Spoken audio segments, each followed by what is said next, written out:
Hello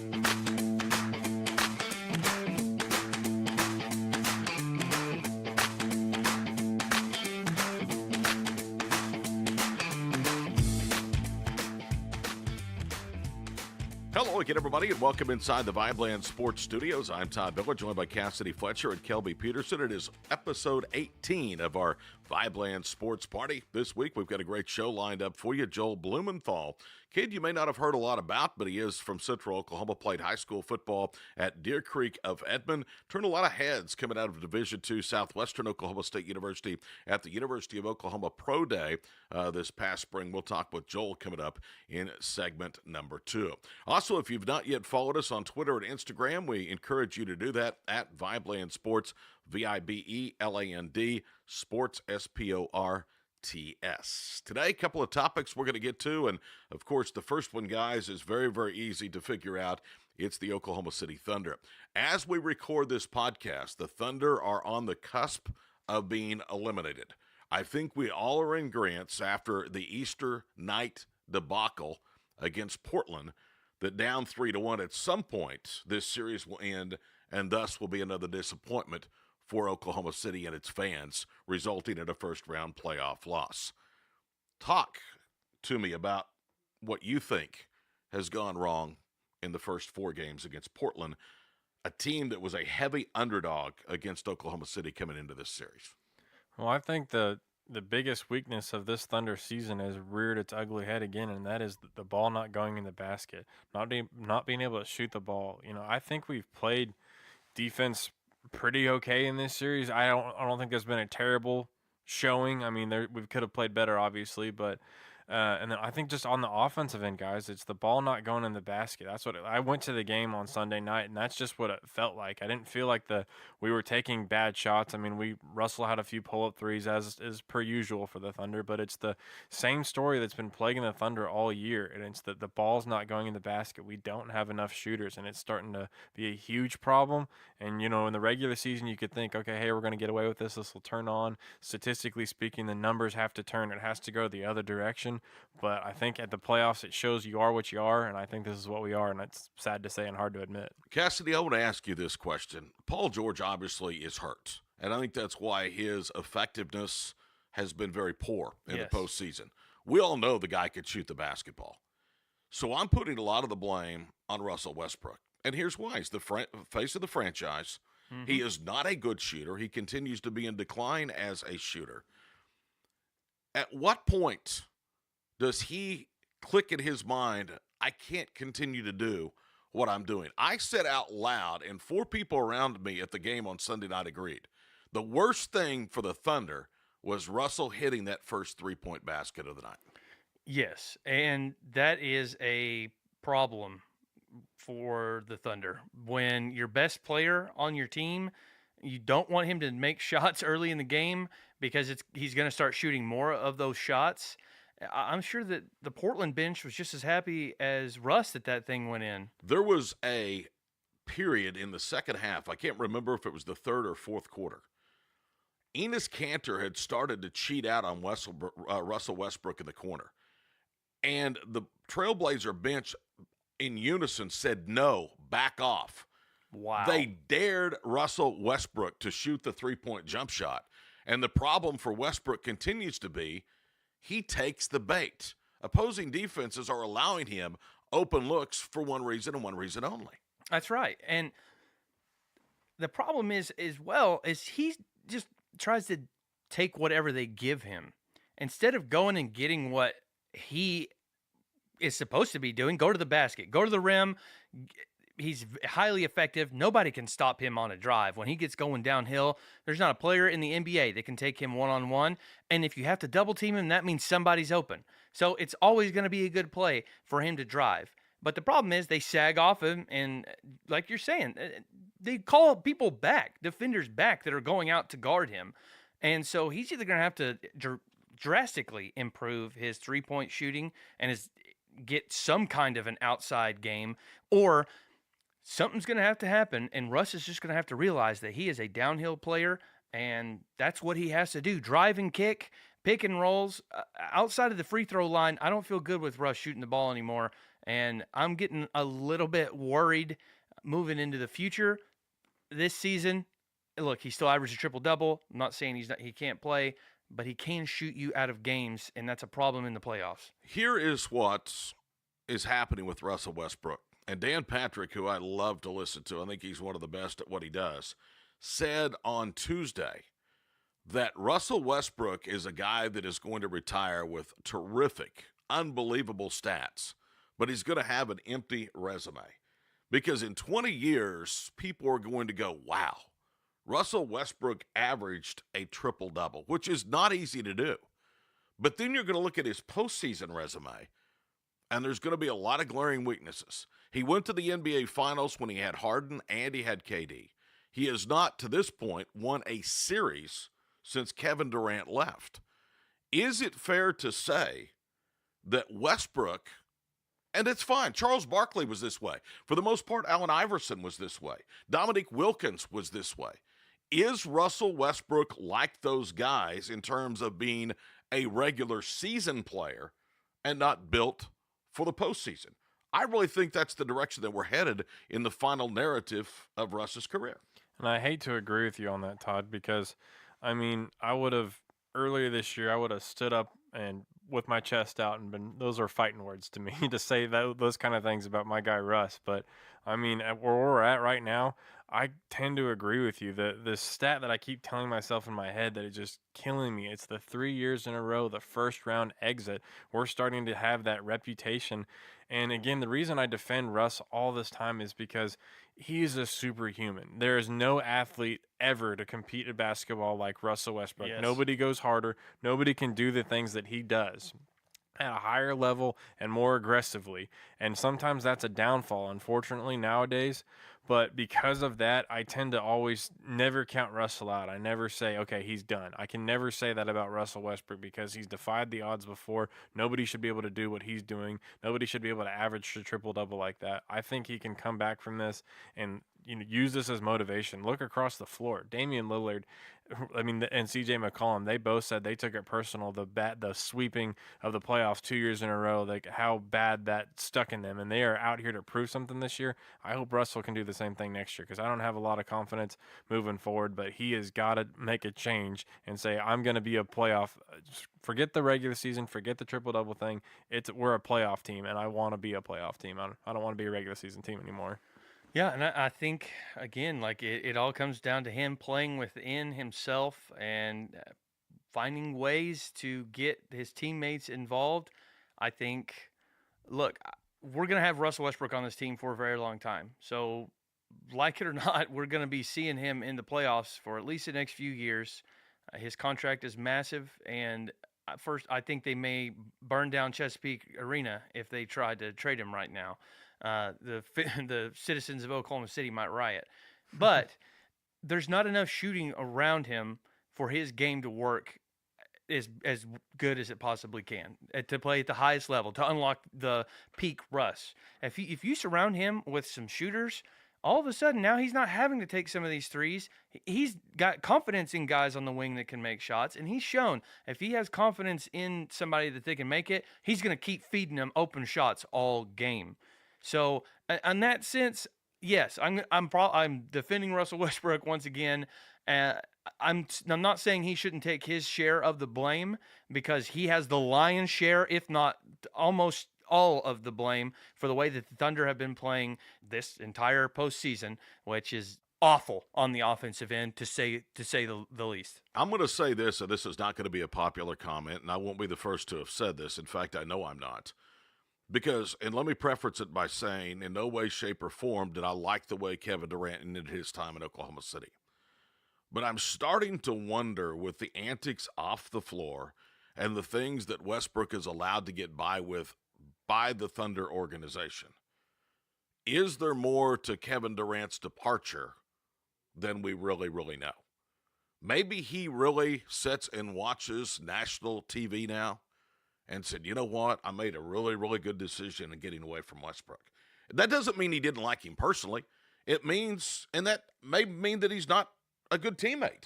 It may simply mean that I don't know what we can get accomplished here with this guy in a franchise that enables him. I mean, if you want to start with the problems with Westbrook, they're numerous, but they start at the top. The Oklahoma City Thunder have coddled this man, and they have allowed him to get by with all the things that he has done. And I think it goes back a little bit to exactly how you started this with Kevin Durant. I think the franchise is afraid of that situation happening again. They are doing everything they can, and that includes turning a blind eye to his off the court stuff. And again, let's preface this too, guys. When we say off the court stuff, we are very for our off the court stuff for Russell Westbrook, as he's a little bit rude to a reporter. Which I have a real problem with. But, this isn't the Dallas Cowboys of the 90s off the court stuff, off the field stuff, and I hate to throw my other favorite team under the bus, but I was innocent kid then. I didn't know any of that was going on. I just learned that now, what was going on then. So we're pretty fortunate that's a bad thing, but I agree with you, Todd. But it goes back to Kevin Durant. This franchise is afraid of losing Russell, afraid of making him mad. When you have a superstar player like that, and a small franchise like this, and like you said earlier, if we were to trade Russell Westbrook, never again would a free agent come. Because if we're going to pull a Clippers on the guy who just showed the most loyalty out of anybody to this small market franchise, we're never going to get a free agent name. So you got to go all in on Russ. I understand why the franchise is doing it. I think Russ is starting to take advantage of it just a little bit, but I think I promise you somebody in the franchise very soon is talking to him about that. That conversation's being had. I think his ways are going to change. I hope his ways are going to change. I don't know. Somebody may try to talk to him, but right now I don't know who he respects in the organization. It's obvious that he doesn't respect Billy Donovan. Which is why I think he needs to be fired, but we can get to that in a little bit. He does, and then we're getting ready to get to that because changes have to be made. And I think it starts with the coach, but I don't think firing Billy Donovan is the absolute only get-well-quick-fix answer for this team. There are going to have to be some decisions, some hard decisions, some very unpopular decisions made by Sam Presti, and one of which could include trading a fan favorite in Steven Adams. And I'm going to morph into that by saying Enes Kanter, who I'll raise my hand, I didn't think he could play much in the playoffs when he was with Oklahoma City. He had to sit in the Houston series because he was a terrible matchup. He couldn't defend. But all of a sudden, he can play in the playoffs, and he's doing it at the expense of Steven Adams and Oklahoma City. So Billy Donovan, who said that Enes Kanter could not play in the playoffs, is he now telling us that Steven Adams can't play in the playoffs? Because Kanter has owned Adams to this point in the series, and he only played him less than a minute of the fourth quarter in Game 4 at home, a game, guys, that, in my opinion, the season hung in the balance. Yeah, it was for all the marbles, and Steven Adams didn't touch the court in the fourth quarter. That is alarming, to say the least. Look, I think we all know what Steven Adams can be in our mind and what we've seen him be in flashes.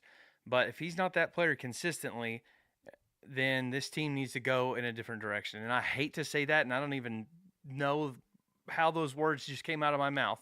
But I'm starting to think that he's going to be the most tradable piece that we have that's not going to completely blow the team up. But I'm not certain that's not a bad thing either. Yeah. To me, in my opinion, Casady, you have two players that are untouchable. The rest of them, I think you have to give a look at. Okay, yeah. and I would agree with that. But I mean, of the three that are the Thunder's best three players right now, that's the one you can eject from the team and not have the whole thing crumble around. Exactly. I don't want to put all this blame on Steven either. I think everyone lot of it is that it's the coaching staff and it's the other players in the court. Adams' lack of efficiency in the playoffs for the most part on Billy Donovan. Yeah, I mean, because he hasn't used him right. In Game 3, Kelby, we talked about this earlier. Destroying Ennis. 6 shots, 5 of them in the first half, has 10 points, touches it one time. He was destroying Ennis to start that game. And in game 2 a little bit, too, we really went at Ennis, and it worked. And, I mean, there was a few possessions. Portland finally had to call a timeout because, I mean, it was score on Kanter. Kanter scores on us. Score on Kanter. Kanter scores on us. Score on Kanter. It was back and forth, and that was kind of – they finally took a timeout and took him out of the game. But we have to attack Kanter He's a better defender than he was here in Oklahoma City, but Steven is a much better offensive player than Cantor is a defender. So we have to go at him more. There's games where you watch it in the beginning of the game. I've said to myself, Steven could go for 30 tonight. I think his career high is like 24 or something like that. It's in the low 20s. So absurdly low for a player of his caliber. And if we just fed him more, and it's not because he got cold. We just stopped feeding him, and other guys started shooting. And I get the ball needs to move, the offense needs to come from different areas. But at the same time, Steven's a guy we have to give him the ball more and has to have more opportunities. But I'm with you guys on the tradable asset part. That contract is very tradable, and I think he would be sexy to a lot of other teams. We do not have a lot of sexy trade bait. Our sexy trade bait is Steven Adams and Dennis Schroeder. That's where it begins and ends. If you're a real NBA team who's done your research, you probably would like Jeremy Grant too, but especially with that contract. Oh, you know what? It may come to where Jeremy Grant has to go. I don't know how you can replace anywhere close to his value for the contract that he's on right now. I understand, guys, but something's got to change. No first-round draft picks. Agreed. We have Russell Westbrook and Paul George both are on mega large contracts. But he's there at a discount, is what I'm saying. Jeremy Grant. So I know, but you got to keep all those discounted players and all your guys that are in your first 3 contracts that are easily controlled. Agree with that. Like, I think those guys are going to be the last to go out the door. Yeah. I mean, you need to make a splash trade, and if that's a piece that's got to be included to make a splash, you got to do it. I agree. I see where you're coming from, but at this juncture, Casady, it's not working the way it is. And I am a huge Jeremy Grant fan. Yeah. And it goes back to what I said before this. There's going to have to be some tough, unpopular decisions made going forward if Oklahoma City wants to be more than what they are. A 45 to 50 win regular season team with 2 All-Stars and a possibility of winning a first-round playoff series or just being happy to make the playoffs. Which brings me to my next question. How do you view Thunder ownership and management and their philosophy? Do you think they're happy to have 18,203 butts in the seats every single night, winning 45 to 50 games, going to the playoffs? Or do you believe that really they want to vie for championships? I think they want to play for championships. I really do. I think that they know what a championship could do for the city and for just the organization. And you don't buy a team unless you want to. You want that parade. That's the ultimate goal. Is when you buy a team, you want the city to throw you a parade. Like, I get it. Yeah, I mean, it's cool. If I could have somebody throw me one, for sure. Yeah, absolutely. But I think that they're trying to do both at the same time, and it ends up somewhere in the middle, and now you're seeing all these first-round losses. Thunder ending up 4th or 5th in the West. Yes, they're comfortably in the playoffs, but half the time we don't even have a home court advantage anymore. The West is getting deeper and deeper, and Oklahoma City still is not adding any shooting. So I don't know what in the world is going on. Part of that, I think they let Sam Presti get away with a lot more than... You are exactly right. I would love Sam at his end-of-the-year press conference to step up and go, this falls on me.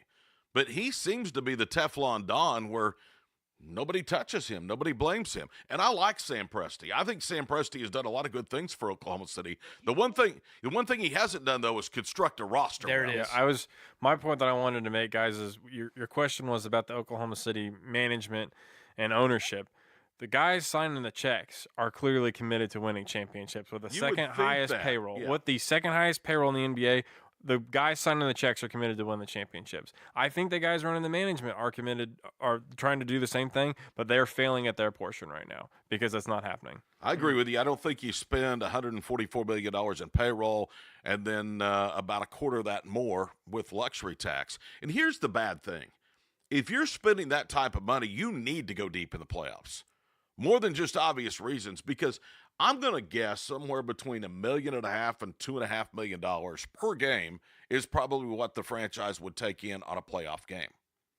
So you need to have 6, 7, 8 home playoff games if you're going to shell out $60 million in luxury tax. Exactly. It's very, very costly. And I looked at Clay Bennett the other night and thought, I just really don't think that what you're watching right now is what you thought you were getting for $144 million.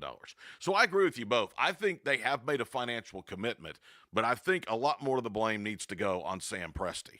And Sam Presti and you and I and all of us have talked about this in the room before, has this I'm in love with length, I'm in love with athletes. Maybe we can get by without shooting. That doesn't work, guys. Not anymore. In fact, I'm starting to wonder a little bit if the league hasn't passed by Russell Westbrook's style of game in the playoffs. It's who can make jump shots in the playoffs. Yeah, who can make the big backbreaker three. And Yes. Westbrook can't do that, and we have nobody else to do that. And Casady made a great point earlier when he said his game is predicated on being able to kick it out to other people. And when you lose confidence, I guess, with your teammates in shooting, you get what you get. But I don't know, man. Right now, it's a mess, and there's no easy way to fix it. And I hate to even bring this up too, but we have to do a little bit mention it that Paul George isn't 100%. No, right? we talked about that earlier. When he's kicking it out to a Terrence Ferguson who's not confident. He's kicking it out to about an 80% Paul George, and he's kicking out to a Jeremy Grant who's really struggling this playoff series. So I agree with you guys. His options to kick it out to need to get better than they currently are. I think that's what it all comes as. That's the easiest fix right there is better shooting. And if you have to respect those shooters, now he has these driving lanes and he can play his game and get downhill and go one-on-one and just dominate like we've seen him do for the past several years. The other problem the Thunder have is they have two superstars on mega deals, Paul George, Russell Westbrook. And I guess this is an example of how I talk out of both quarters of my mouth from time to time. When the Thunder inked that deal with Russell Westbrook, I wanted to have that parade you're talking about just in honor of Russ for staying. Agreed. But now, as we get further down the line and more problems and more needs need to be addressed, that contract really is hamstringing the Thunder. I mean, in 3 or 4 years, his max year, $42 million is going to go to Russell Westbrook. I think the Thunder, and you guys, I want your opinion on this, did the right thing because, as Kelby said earlier, you can't lose Westbrook after you'd already lost Durant. They gave Westbrook the deal they needed to give, but now it's a big problem, a big, big problem. And again, we said this earlier, a lot of things, a lot of decisions in the Thunder organization points back to July 4th, or was it 5th, or was it, I forget, 4th or 5th, whatever day. I think it was actually the 4th. Yeah, July 4th, 3 summers ago. That day, a day which will live in Thunder infamy, the day Kevin Durant signed with Golden State, changed the way the Thunder do a lot of things. They have to keep the superstars happy. They have to do anything they can to keep them here. We talked about it earlier, so I think that's what it all comes down to, is because of that decision. He's a coward, and thankfully he's gone. Whatever. I don't want to talk about that guy. But the guys that we have, again, I don't think Russell Westbrook is going to be as big of a problem if you can construct a roster around him the way that one needs to be constructed. Just hard to do as it is right now when you already going into next year with $100 million in the books. True. And that's why guys like Steven Adams are going to have to be shipped off. Guys like Dennis Schroeder, who are making almost $18 million, I think. You can ship him off, and that gets rid of big chunks. He won't finish the season with the Thunder next year. He may start it, but he's getting traded. We're going to get a piece for him. It's just that contract, they're not going to use it, and he's a starting point guard. Yeah, just don't bring back some 6'7" guy with a 7'4" wingspan that is quick and plays good defense. We've seen that. It doesn't work. No. Stop it. Try a shooter just one time, please. Well, I like Sam Presti as a general manager, but I do think he needs to take responsibility and ownership for a lot of this mess. The one thing that Sam Presti can do is evaluate talent, and the one thing Sam Presti can do is execute trades. The one thing Sam Presti can't do, and we touched on this, is construct a roster with all the parts and pieces needed, in my opinion, to win a championship. So this has to be, in my opinion, the most frustrating, most disappointing season in 11 years on the Plains. Definitely. For the NBA franchise known as the Oklahoma City Thunder. Because we've just had these excuses. Let's call it what it is the last few years. KD left. It was his first year without KD. PG and Melo, brand new system, brand new guys. We're just getting used to each other. Well, we've been used to each other. We've had the same coach. And if we fire Billy Donovan, I don't even want to use that as an excuse next year. New coach. No, it's time to make a move. past the first round. Think about early in the season when we were talking about the Thunder and we were saying the exact opposite, like, oh, how great is it that we're coming in with all this continuity, and for once there's not going to be any learning curve. All these guys have already played together. It's basically the same core roster with a couple of better pieces stuck in, and it's the same coach, same system, all this. And we were saying that was a great thing because we thought that was the problem. Well, there's bigger problems out there. We entered this season with more confidence than we've probably gone into a season since Kevin Durant was here. 100%. And we leave with more question marks than we've ever had. Unbelievable. I'll tell you what, it's going to be a very, very interesting offseason, which unfortunately I think it's going to start a lot sooner than all of us would have hoped or thought would have be upon us very, very shortly. So let's talk quickly about the NFL draft. There is now speculation that the Arizona Cardinals are saying they are no longer interested in taking Kyler Murray with the number 1 overall pick. You have to be careful in reading too much into that because there's an awful lot of smoke screens sent up this close to the NFL draft. People are not being real open and truthful with some of their picks. You know, the Oakland Raiders now have said, hey, we got a surprise pick, and they sent everybody in their scouting department home. Who knows what they're going to do with the number 4 pick? I still think Kyler Murray's going to Arizona. Yeah, I think so too. That's what I'm most excited to watch in this draft. Not even an OU fan, but the drama of the draft is for me is where's Kyler But going? let's be truthful. If you have any interest in the draft, you have to watch for OU guys because there's not a whole lot of them until about the 5th round that go to Oklahoma State. Hey now, well at least they become something at least. And fewer that have actually been from Nebraska here lately too. Tell me about all those guys. KP, we love Tell you. me about all those guys that made it. Or all those busts you want to talk about, because we'll go down the list if you want to.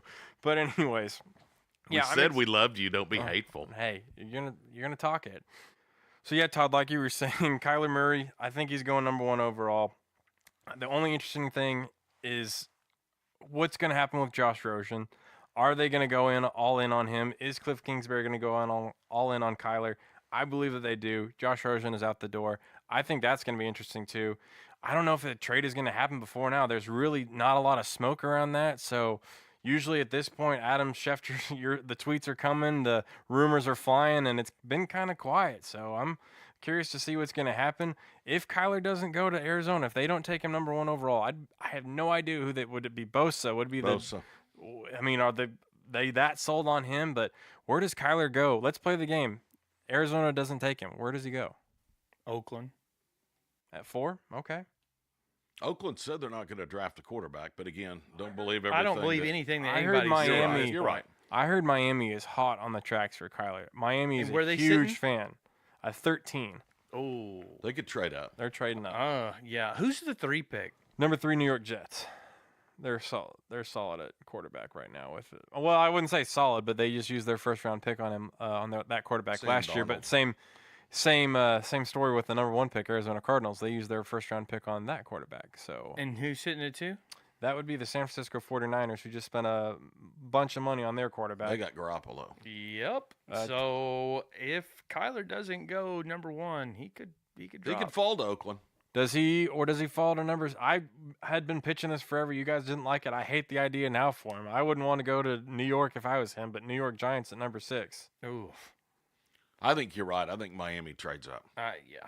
If that happens. If he doesn't go to Arizona, I think Miami goes up I don't and think gets he him. falls out of the top 5 regardless of what happens. Either somebody trades up to get him or he is gone by pick number 4. And I think, honestly, again, I hate to say it as an OSU fan, but if you pass on Kyler Murray, you're making a mistake. That guy is going to – And with Cliff Kingsbury as the coach coming in, it couldn't be a better marriage. You've got a first-year coach, a first-year quarterback. He gets to bring they basically want to his be the guy next in. Kansas City Chiefs, Pat Mahomes. Yes, It's run the trend that of the style NFL. of an offense where you get your quarterback out and rolling, more of a college style that's adapted for the pros. And I'm telling you, they could have a ton of success, and he could put up some big numbers. Speaking of Kyler Murray, our guest coming up in our second segment, Joel Blumenthal, actually has worked out with Kyler, caught passes from him, both in Texas and, of course, at the OU Pro Day. We'll get his thoughts on Kyler Murray and his future in the NFL. One more thing as far as the NFL draft is concerned involving Murray. How much stock do you guys put into the Wonderlic test? I mean, because if you put much into it, Kyler Murray didn't do very well. He had a 20. Baker Mayfield, by comparison, last year had a 25. And then on the flip side of it, Vince Young from Texas had 14. But let's look at guys that have scored very well on that test. Scott Frost, a 38. Greg McElroy, a 48. Drew Henson had a 42, and Blaine Gabbert, a 42. So to me, what you do on that test does not parallel any future success in the NFL. Yes, I think unless it's absurdly low, like that 14 sticks out, I think that's when you start to have questions, and you might worry a little bit about it. I think 20, anything in the 20s and up, I'm not really worried about it at all. Again, we've seen what he can do on the field. We've seen how quick he can make decisions. I think he's going to be just fine. And it's a test for how quick can you think on your feet. I took one for a job interview, I think 6-7 years ago, when I was interviewing out of college, and I remember thinking it was kind of fun. The questions they asked, it's just how quick can you think on your feet? How quickly can you answer these questions? But I remember them thinking like they were pretty easy questions, but I mean, it makes you think, but it wasn't like sitting there with a calculator kind of thing. So just how quick can you think on your feet? And, Todd, those guys that you mentioned, I think all it says is about them is, I mean, look, the two names that stuck out to me, Greg McElroy is an excellent, intelligent and college commentator now, and Scott Frost, who again, not a successful quarterback in the NFL because he played linebacker for the Cleveland Browns. Shout out Nebraska, that obscure Nebraska fact of the podcast for you right there. And he's now the head coach at Nebraska. So, that just proves that they're pretty smart guys. But I don't put a lot of.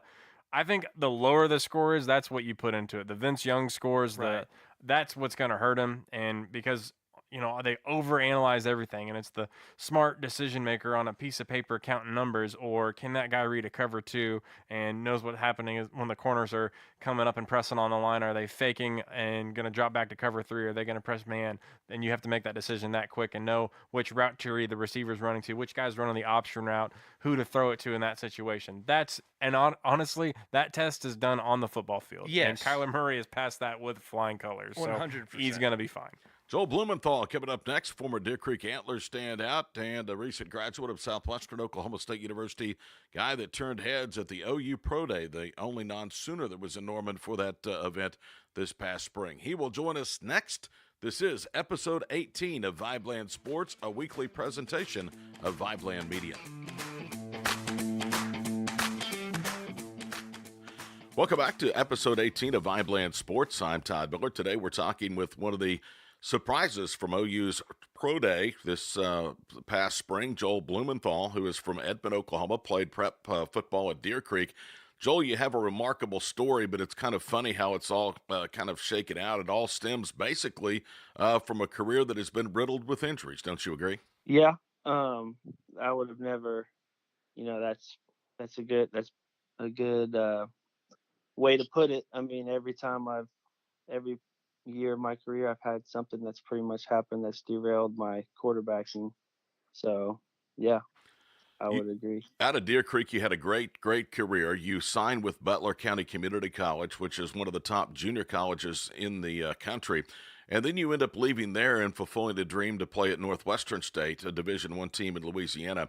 Tell us a little bit about how you've bounced around from place to place in your college career. Well, coming out, I had a bunch of Division I feelers. I was always like, well, if this guy doesn't commit to us, then we want you, or this guy or that guy. And every time someone would commit, the guy above me on their board would take it, And so I kept, in my head, I wanted to be a Division I quarterback, and I thought I had the ability to do so. And so that's why I went to Butler. And I ended up getting to play around some, huge talent like Chris Carson, running back for the Seahawks. He was my running back there. Michael Gallup, wide receiver for Dallas Cowboys. He was one of our receivers. multiple guys. Anthony Johnson, he's coming out in the 2019 draft this year as a wide receiver. So I mean, that was awesome to get to be around those type of guys. And then I ended up playing for. I split time with another quarterback my redshirt year there, and then I got an offer from an FCS school, and we played Baylor and Mississippi State and all that, and I thought why not take it for and play there for 3 years, and so that's kind of how that happened, and it was a good career there at Northwestern. Like I played, I actually ended up playing almost every game there. They used me as more of a runner. It obviously didn't go how I had envisioned it, but I learned so much about myself and so much about the game and how to handle situations, how to handle adversity and things like that. So it ended up being a good thing. Joel, do you ever feel like that sometimes it's been you against the world? That, I mean, you've had all the confidence in your abilities, but other people maybe have tended to overlook you and passed you over for opportunities for other people? Oh, I mean, yeah, absolutely. That's kind of how I've always felt. Um, I mean, not in high school necessarily, because I mean that's why I love Coach Gower to death, because me and him had a great relationship from the beginning. But in college, I got hit with a bunch of different adversities. From like my first year at Butler, we had a 5-star quarterback transfer in. He was a 5-star guy out of high school, transfers in, and you know, in my opinion, I thought I would won the job, and they give it to him my sophomore year at Northwestern State. Philip Rivers' little brother, Steven Rivers, transferred in, and we were battling, and they gave it to him as well. And so in my junior year, we had another guy transfer in, and from Louisiana Lafayette, a D1 transfer, or a bigger D1 transfer. So I've always had competition, and I loved the competition, and I never necessarily took it like, oh, like people are out to get me or anything. I just took it as like, hey, they don't think that I'm good enough yet, so they need to bring somebody in too. You know what I mean? To Right. push me. And I just always took it like, hey, like I'm just gonna show them that I am good enough and I am better than whoever you can bring in. You finally did reach the FCS level with Northwestern State, as we told you, and then that's when the injuries really started happening. Take Yeah. us through that day in which you suffered ligament tears in your throwing shoulder that really ultimately led to the undoing of your career as a quarterback.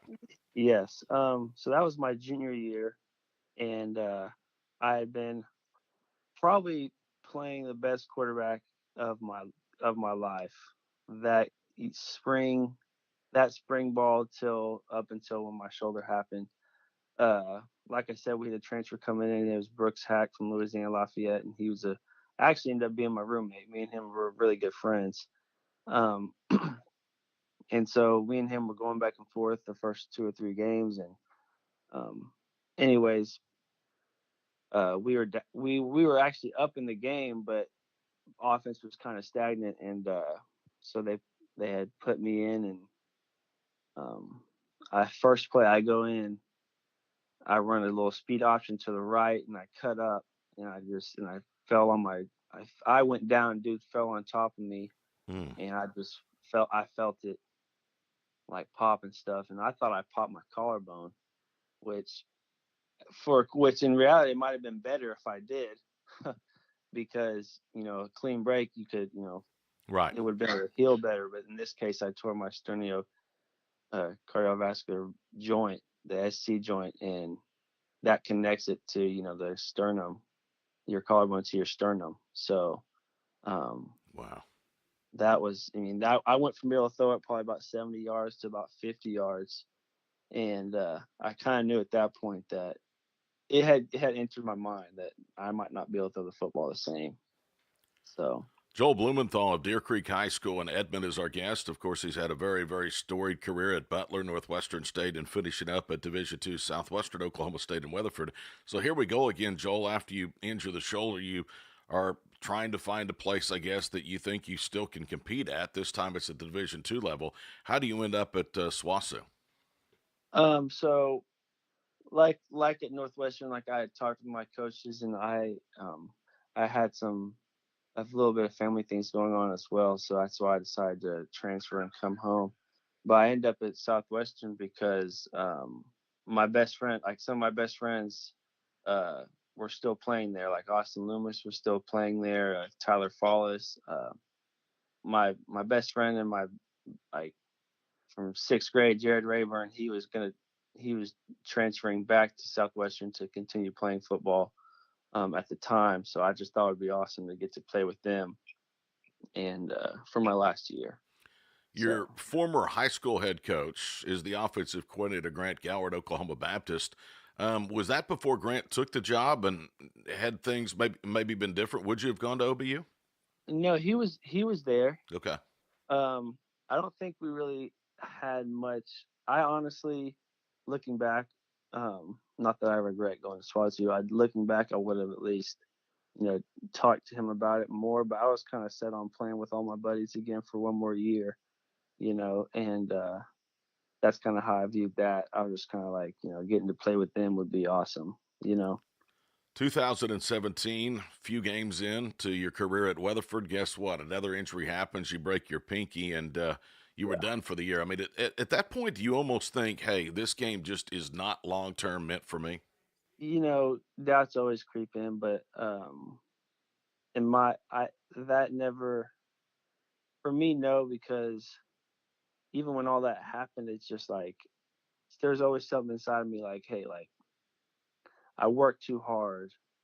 I've came so far. I've dealt with so much that I'm like, I got to see this through.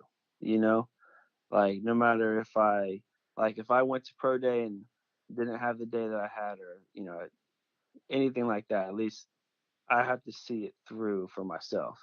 So even when that happened, I was just like, it was just more confirmation that hey, you come back, you're gonna have to probably switch positions and see what you can do from there. And so that's kind of how I took that, to be honest. Joel, how did you, or take us through the conversation with you and the Southwestern coaching staff when they say, as you had kind of mentioned, maybe knowing going into that meeting that, hey, I'm not going to be able to play quarterback anymore. How did that go down when they told you, look, how about you try playing wide receiver? Um, so really, they didn't even say it. It was me. Okay. Um, I went in there and I think I kind of threw them for a loop a little bit because Casey Freeman was the starter the whole year prior, and he had a good spring. I had a decent spring. It wasn't my best. It wasn't my best at quarterback, but so I had went in there and just pretty much said, hey, if you're gonna use me as more of a runner anyways, well, why not when I'm not in a quarterback, let me play receiver? Because that's after the season, that's what I'm probably gonna do anyways. You know what I mean? Hmm. And I mean, Coach Pope, he had said, I agree. Like pretty much said he kind of agreed, and he just was like, I want to find ways to get you on the field because you're a great athlete, and we want to use your speed and all that stuff. And so at that point, I was just us trying to game plan to find a way for me to be able to do both. And really throughout fall camp, I still was kind of playing more quarterback because I mean they wanted me to be able to still do both, and then I really didn't really switch over to receiver till about mid-season, and so I mean that's kind of how that happened. So yeah. Your career, Joel, is amazing to me, and I kind of alluded to this very early on in the interview. It's almost been a career of survival to keep that ultimate dream alive of getting to pro day, has it not been? Oh, yeah, 100%. That you can see where a lot of people that might have more talent than I do even go through some of the things and end up just saying, hey, it's just not for me, you know what I mean, Hmm. after going through, or and that's one thing I didn't want something out of my control to be what ends my career. I Hmm. just wanted I wanted to go out my way regardless of what that was or what position that was. And so that's always kind of been my whole mindset throughout all this. Joel Blumenthal of Edmond is visiting with us. Of course, he was one of the standouts and the real surprises at the University of Oklahoma Pro Day this past spring. Joel, it's kind of amazing everything that happened to you. You end up at Southwestern, and that really ultimately starts to open future doors for you and lead to your pro day at the University of Oklahoma. First of all, tell us your connections to a training facility that you actually had started to make contact initially with Kyler Murray. It's the Michael Johnson Training Center in McKinney, Texas. Yeah. So when I was going through the process of like during the season, I'd kind of already known like, hey, I need to start looking, you know, and like for a place to train for pro day. And I had talked to a guy here in Oklahoma City that does a good job with his pro day people at Athlete Inc. Um, and then, but I just sent out some feelers to these places in Dallas because I have a really, really close family friend that lives right in Dallas. So I knew I could, stay. I knew I would be able to stay with him and possibly train out there. And so I messaged, Michael Johnson, and turns out the guy that, you know, one of the head guys that brings in people for pro day and combine training. Um, he went to Southwestern and he graduated from there.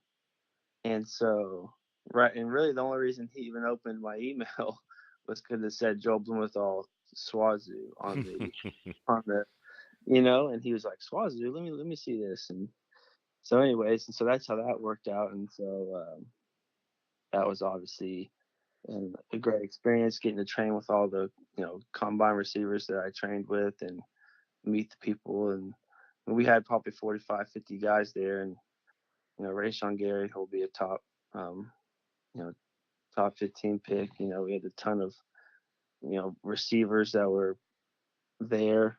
David Blau, quarterback, who was a great guy. A ton of receivers. McCole Hardman Jr., BC Johnson, Jalen Guyton, a lot of guys. So it's fun just to compete and see where I'm at athletically with them as well. You know what I mean? And so, um, Was there a lot of change for you from the quarterback position to playing wide receiver? mentally, no. I mean, I've always known what it was supposed to look like. You know, Hmm. uh, but physically, yes. I mean, I've dropped a little weight. I was more 205, 200. I'm now probably down to 195. Um, and it's just a being in shape.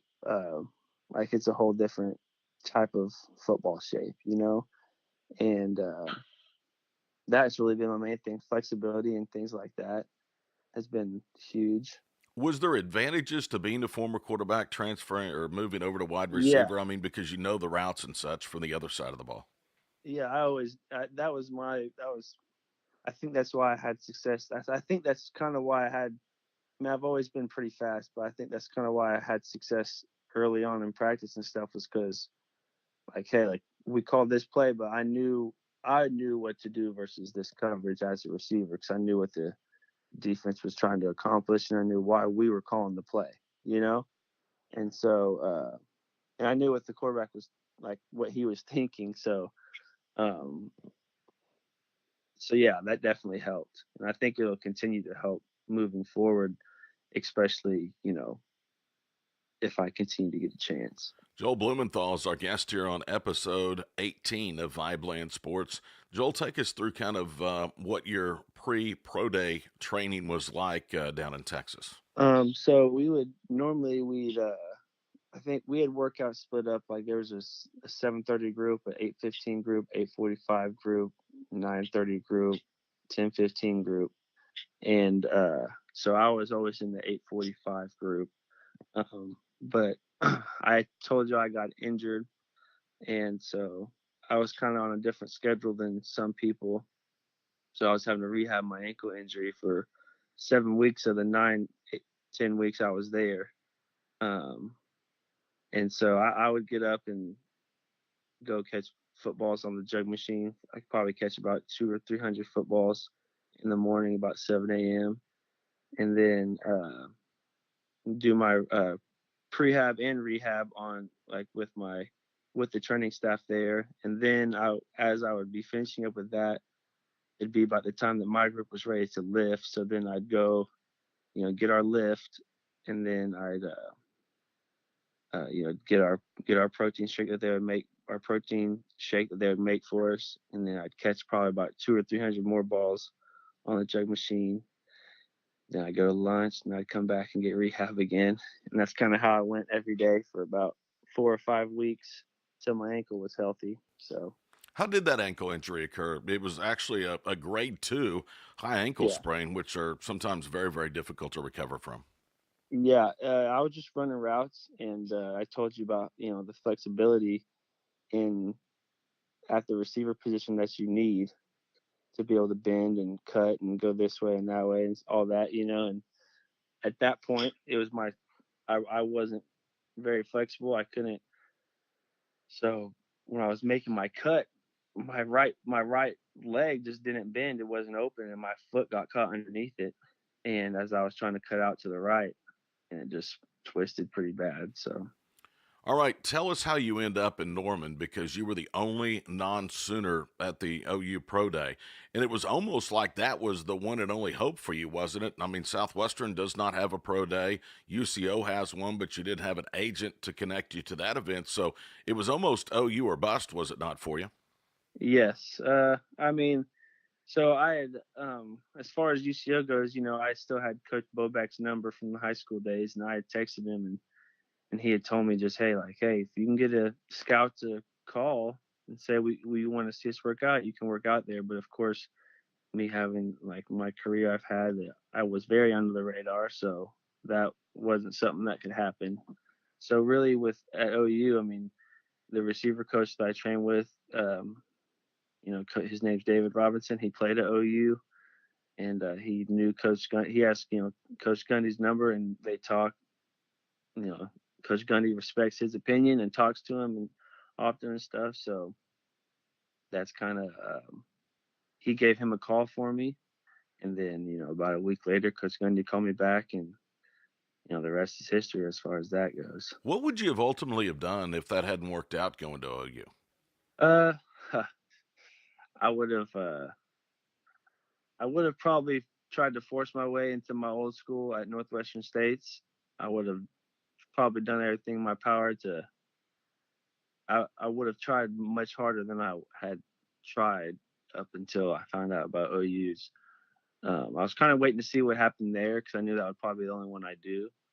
And if I wouldn't, I probably would have just had to do everything I can to make sure I get a hold of the right people at my old school and get in there.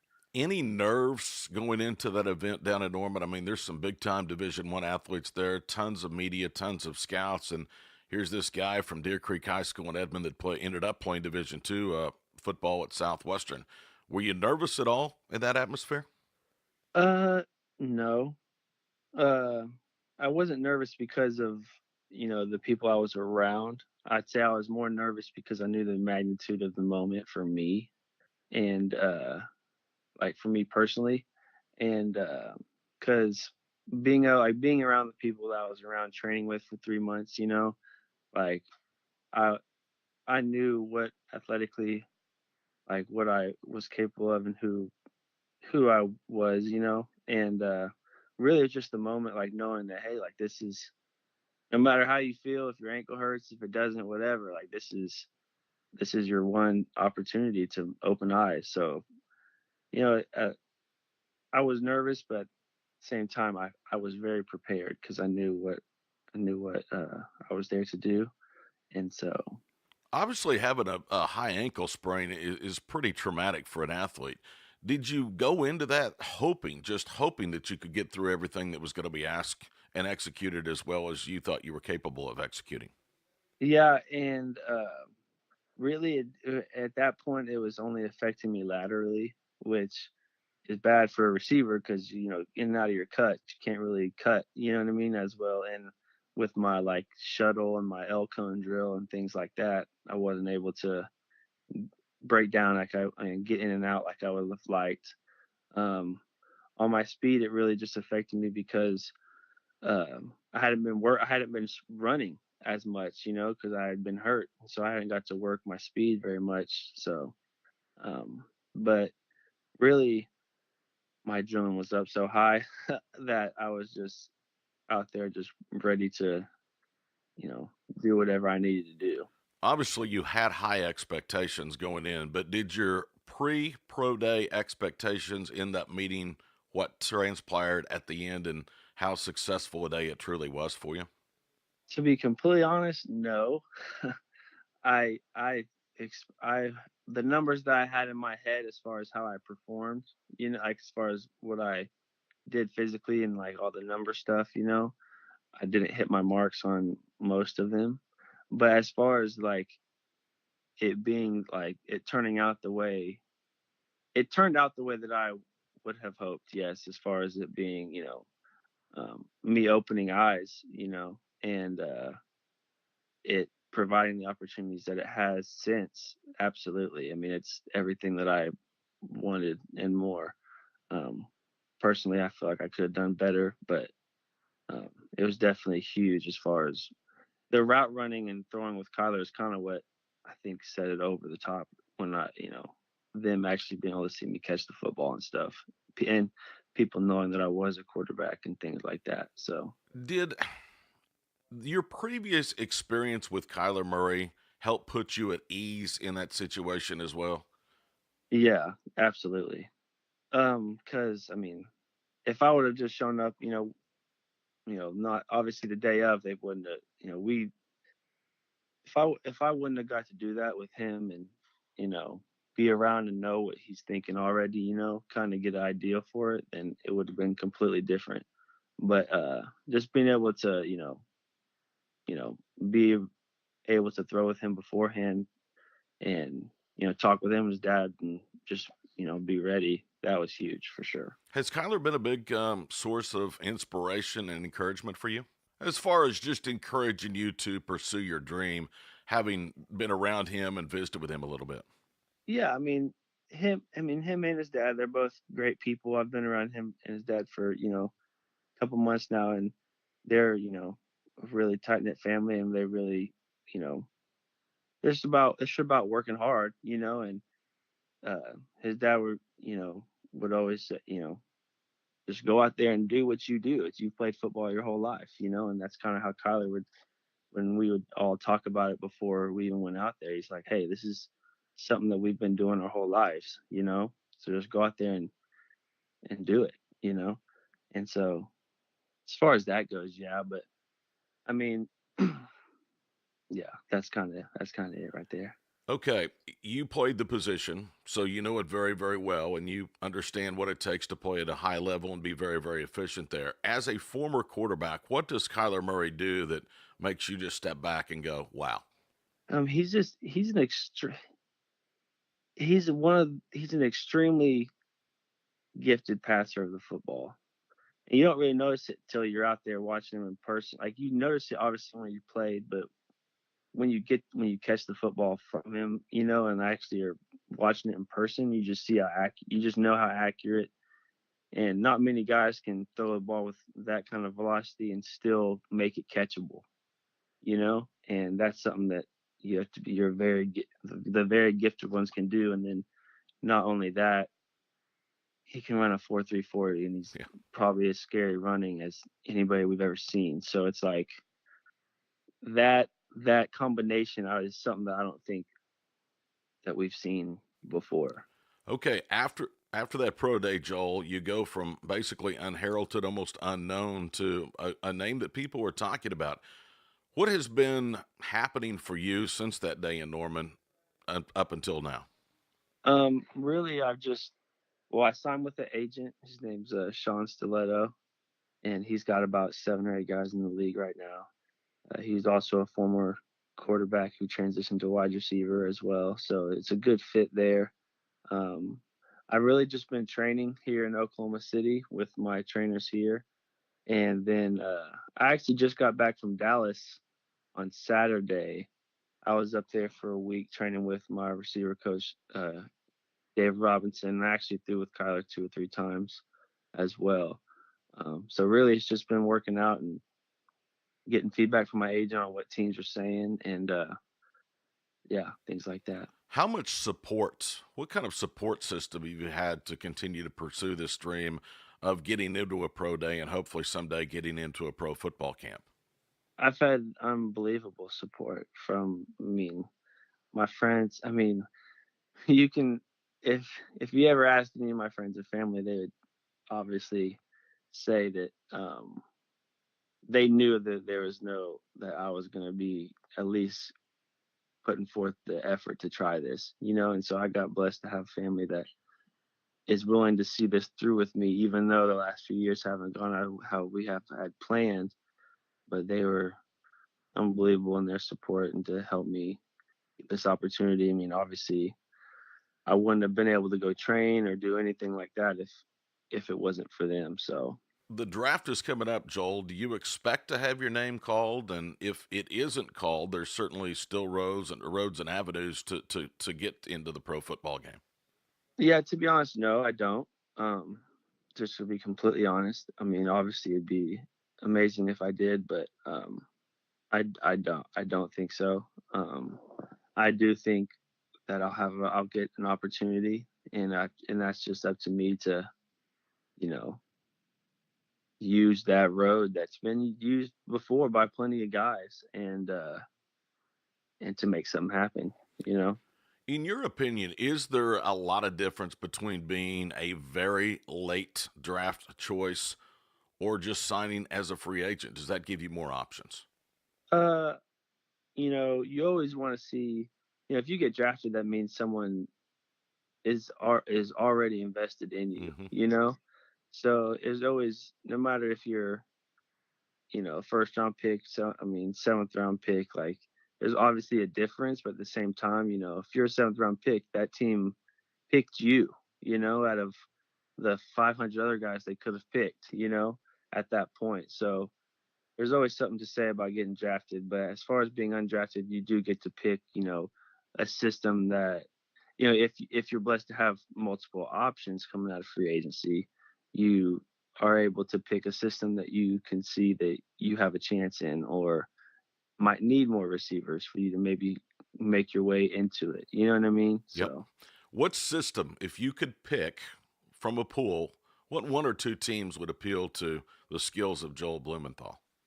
uh, I really don't want to limit myself as just a slot receiver, just this. I want to be able to play both. But I mean, right now, obviously, you gotta look at the Patriots with how they use, Julian Edelman and Hmm. all their receivers. Really, they play inside out, really, and um, that's obviously a place that would be awesome to play at. The Texans, kind of Billy O'Brien. He was from the Patriots, and he kind of uses the same type of guy.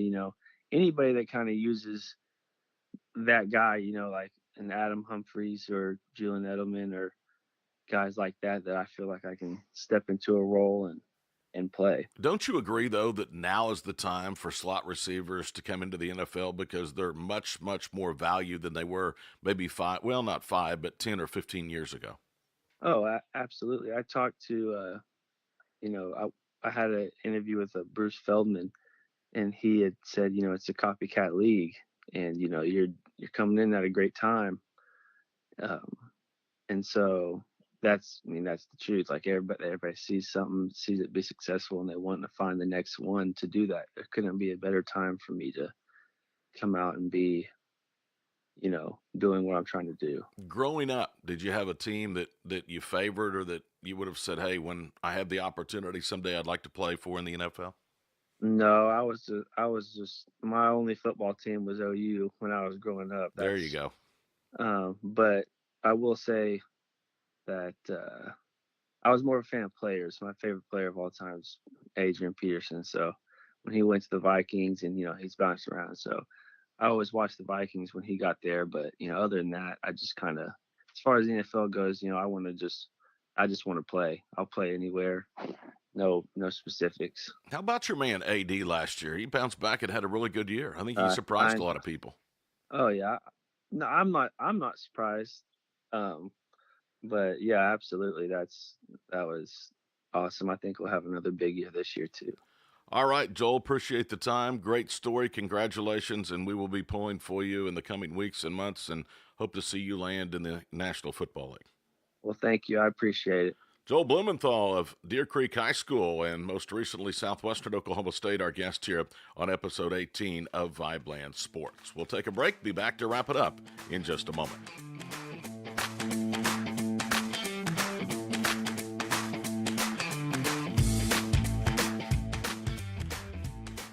Back at our final segment, we appreciate again Joel Blumenthal for taking time to visit with us. Great story. Boy, we are cheering for him here at VIBELAND headquarters, hoping that he gets his opportunity with an NFL team. No fan poll question of the week last week, so we resumed this week. And guys, I think this is kind of an interesting question because I think Oklahoma City is the only place that Billy Donovan can ever coach in the NBA. What's your thoughts? Yeah, I think this is the beginning and the end for him. I think partially because I think he's going to look in the mirror and look at it too and say this was a failed experiment. 82 games a year is tough. Going from a college coach, you have games for 3 months, NCAA tournament, and then it's just recruiting. And I think Billy Donovan, coaching for Florida for 20 years, I'm sure that he's probably still got an itch that he needs to scratch, and I'm sure he ends up back in the college level because he'll be a hot name for college coaches for sure if that happens. I think it is going to happen, and I see him landing back in at a college team, at a big name college school before he ever goes back to the NBA. And I don't think he is ever going to go back to the NBA. And he may get offers. He may have everybody knocking down his door, 3 or 4 years from now.